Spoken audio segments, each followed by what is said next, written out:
കാട്ടാനക്കൂട്ടത്തിൻ്റെ തലവനായിട്ടുള്ള കൊമ്പനാന ഒരു ദിവസം കുളിച്ചിട്ട് തിരിച്ചു വരുന്ന വഴിക്ക് ചേറിൽ കിടന്ന് മറിയുകയായിരുന്ന ഒരു പന്നി ആ കാട്ടാനയെ നോക്കി പുലഭ്യം പറഞ്ഞു. പുലഭ്യം എന്ന് പറഞ്ഞാൽ മുഖത്ത് നോക്കാൻ അറയ്ക്കുന്ന തെറി പറഞ്ഞു.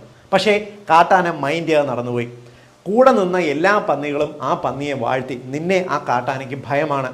കാട്ടാന തിരിച്ചു വന്ന സമയത്ത് കൂടെ ഉണ്ടായിരുന്ന ആനകൾ ചോദിച്ചു, നിന്റെ ഒരു ചവിട്ടിനില്ലല്ലോ ആ പന്നി, എന്നിട്ട് നീ അതിനെ മൈൻഡ് ചെയ്യാതെ വിട്ട എന്താണെന്ന് ചോദിച്ചു.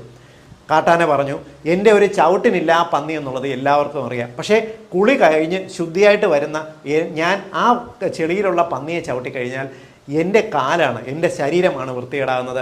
ആ പന്നി അവിടെ എന്തും പറഞ്ഞോട്ടെ, നമ്മൾ അത് മൈൻഡ് ചെയ്യാൻ പോയി കഴിഞ്ഞാൽ, തിരിച്ച് പ്രതികരിച്ചിരുന്നാൽ നമ്മുടെ ശരീരവും നമ്മുടെ മനസ്സുമാണ് കേടാകുന്നത്.